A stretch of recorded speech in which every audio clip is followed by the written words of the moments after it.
Aqui complementando os detalhes do vídeo anterior, detalhe 01. Vamos seguir nesse vídeo aqui, o detalhe 02, na parte de motor trifásico. Aí tem a classificação assíncrona e subclassificação é um motor do tipo gaiola ou de anéis, né? Aí a gente tem comportamento aí, o que é anéis, o que é gaiola. Falando com a foto aqui, nós temos o rotor em gaiola de esquilo, que é constituído com um núcleo de chapas de ferro magnético, né? Isolado entre si. Claro que aqui está mostrando a gaiola, né? Que são barras de alumínio, serve como a função dos condutores. São dispostas paralelamente aqui entre elas, são unidas nas extremidades, né? Através de dois anéis que são feitos de alumínio. Esquema, dá para perceber mesmo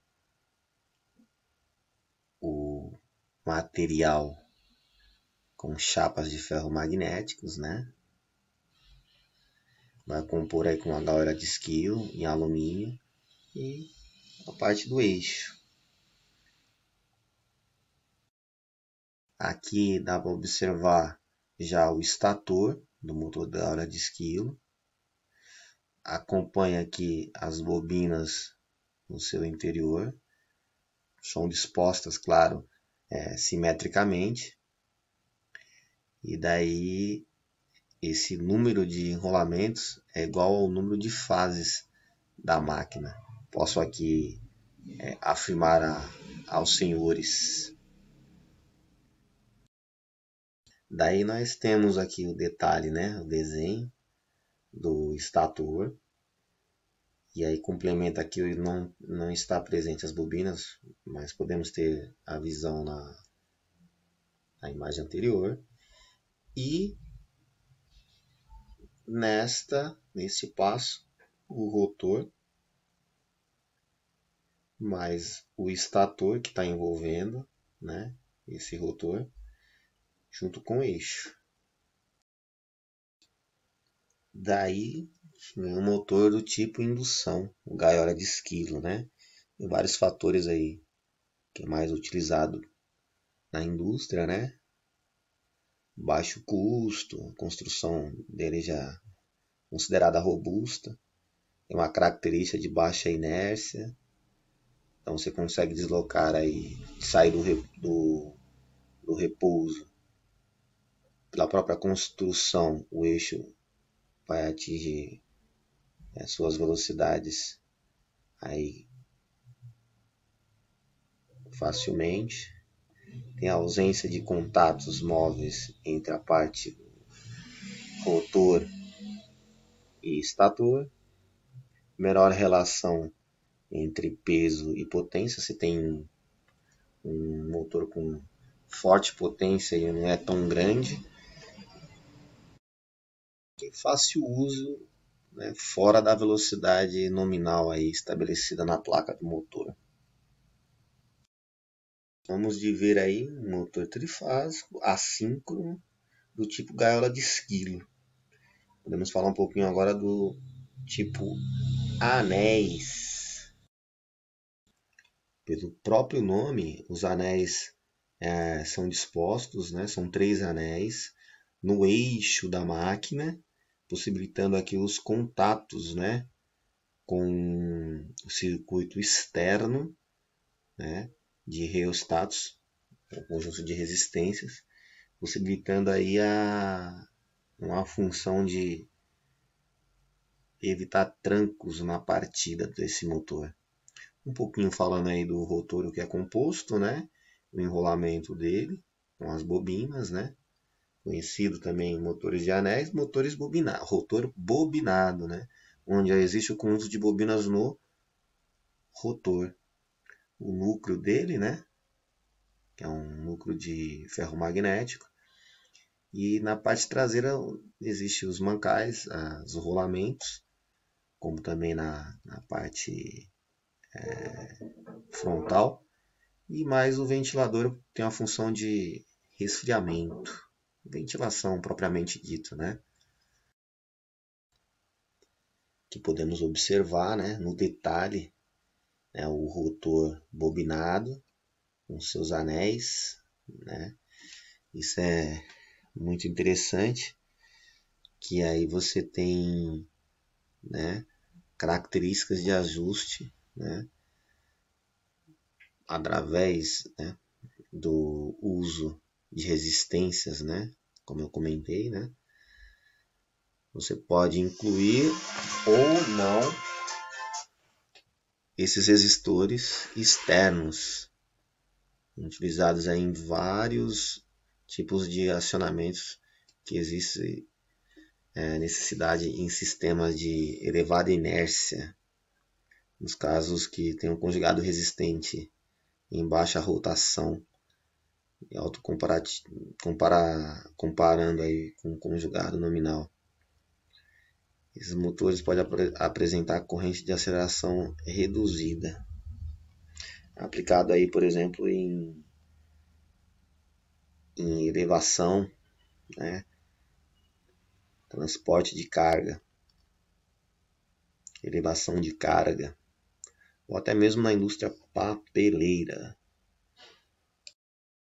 Visão das partes do motor de indução, né? Reforçando aí a parte de movimento, o rotor, e o estator, a parte fixa, né? Que acompanha a carcaça, a parte de caixa de ligação, e o formato que a gente vê, né, com as aletas aí, com a troca de calor, né, com o ambiente. E na parte traseira, né, aí você tem a parte da ventoinha, da indicação na seta verde aqui, o sentido, né, da ventilação. Basicamente falando um pouco do princípio de funcionamento, né, o princípio de funcionamento com base no que a gente veio até agora, que é o estator e o rotor. Dois campos, né? Aqui nessa figura você observa um conjunto de bobinas com a sequência L1, L2 e L3, ou RST, né? Padrão que seguir da norma. No centro aqui você tem o quê? Conjunto de bobinas, né? No caso que for o rotor bobinado, ou de gaiola de esquilo, que não vai ter as bobinas, mas pela forma que tem a gaiola de esquilo, né? Você vai ter o circuito que vai proporcionar ter o quê? O campo induzido. E o outro que é o campo magnético. Eu fiz aqui uma associação, né? No estator que nós temos campo magnético girante. Que aí você tem uma velocidade síncrona, que aí tem o próprio nome que está lembrando aqui a velocidade sincronizada com a frequência da rede. E no rotor a velocidade do motor, ou seja, a velocidade do eixo do motor, que é, né, produzida pelo campo induzido, né? E da onde que veio esse campo induzido? Foi originário do campo girante, lá da parte fixa, que é o estator. E aí, como que é a formação desses dois campos? Resumindo, um complemento aí, vendo da energia quando alimenta L1, L2, L3, através do sistema trifásico, né? Existe uma diferença entre os sinais de cada fase, ok? Em si, né, para a indicação das setas, aqui na parte azul, outra na parte verde, a gente vê no eixo, né? No eixo Y, que existe uma diferença de amplitude. E no X aí você tem a fase, né? Então aí cada uma, né, fase, pelas cores dá para perceber, azul, verde e vermelho, que estão defasadas. E a gente tem nessa figura a defasagem de 120 graus, que aí você tem o conjunto das bobinas, que vai formar o quê? O número de polos. Em resumo, o princípio de funcionamento é a interação de dois campos, um chamado de campo girante, outro de induzido, que vai proporcionar, através das forças magnéticas, exatamente chamada de torque, o giro, a velocidade na ponta do eixo do motor, que não tem ligação entre o eixo que está no rotor